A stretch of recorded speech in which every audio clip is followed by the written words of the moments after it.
सोलापूर शहरात जड वाहतुकीचा प्रश्न अजूनही गंभीर आहे।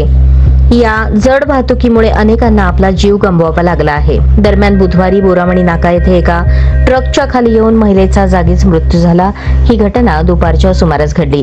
या अपघातात सदर महिलेचा जागीच मृत्यू झाला असून ट्रकच्या खाली आल्याने सदर महिला चेंदामेंदा झाली होती।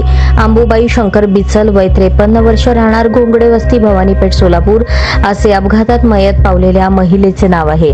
याबाबत मिळालेल्या माहितीनुसार सदर महिला ही आपल्या सासऱ्यांसोबत दुचाकी TVS MH13 DD 6528 या गाडीवरून राहते घर घोंगडे वस्ती येथून नवीन घरकुल येथे जात होती।